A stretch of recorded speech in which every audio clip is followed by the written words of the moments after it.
workouts as a way of surviving, but later on it can become a more serious problem. In 1978, the strength of Michael's psyche would be tested. Soon he'd be on a plane back to LA, back to his old room, his old life, and the same old father, Joe. A lot of people think I'm really, really mean. But the problem is they don't know me. 20-year-old Michael Jackson left New York full of hope. He had proved to himself that he could live apart from the suffocating grasp of his father and prove to God that he could resist temptation. Michael buried the pain of his childhood deep inside and returned to LA, determined to become bigger than the Jackson 5. He had become a man. This was the cat who was running the show. Michael had this concept of becoming the biggest star on the planet. And Michael wanted his own lawyers, Michael wanted his own managers, Michael wanted his own record deal. We're honoring Michael tonight for the phenomenal success he enjoys around the world. At Epic Records, Walter Yetnikoff convinced Michael that solo success was his best revenge against Joe. He once said to me, you know, I've accomplished a lot, and my father has never told me that he's proud of me. And I became daddy. And I said, come here, Michael, let me give you a hug, and let me tell you how proud everyone in the pop music field is of you. And the fact is, you are the #1 pop star in the entire world. By 1980, Michael's Off the Wall album had made him millions. He used his fortune to buy Havenhurst, the Jacksons' mansion. Joe got the cash, and Michael got to rebuild his childhood from scratch. When the son suddenly owns the house that the father is living in, things change a lot. This was the house that Off the Wall built. It was everything that Mike wanted in a house. If somebody had the means to recreate a childhood, you could create a childlike environment and be like a kid in a candy store.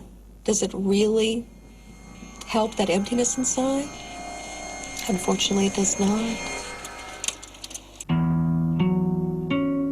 Michael's desperate vision included everything he never had in Gary, Indiana.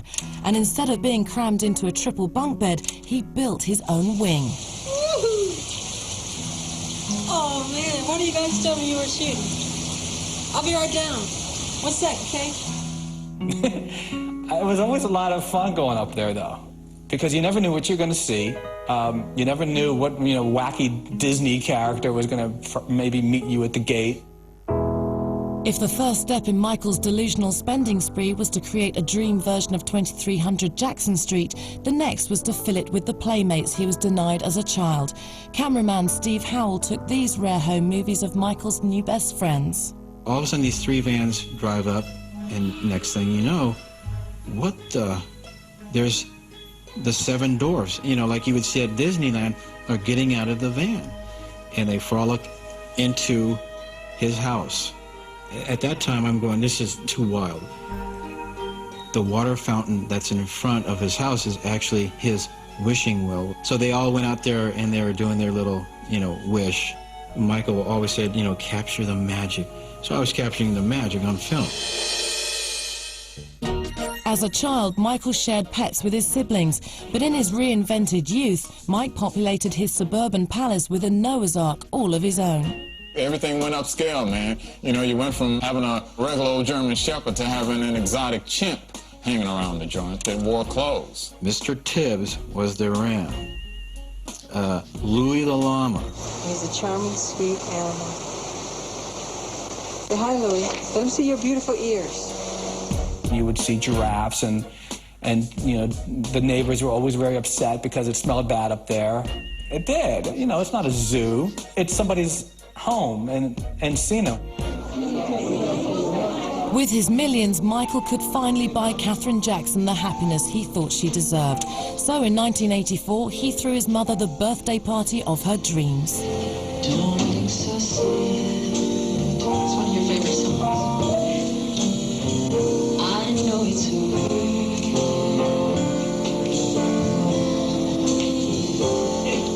life goes on.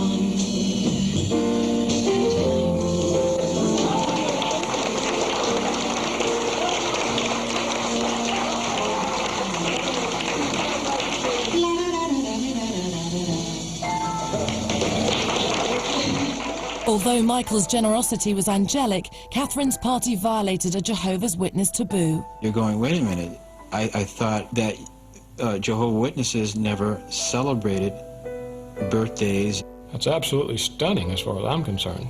If a person celebrates a birthday, they face sanction because they are doing something that's associated with pagan origins. Catherine soothed her son's guilt by insisting her presence be wrapped in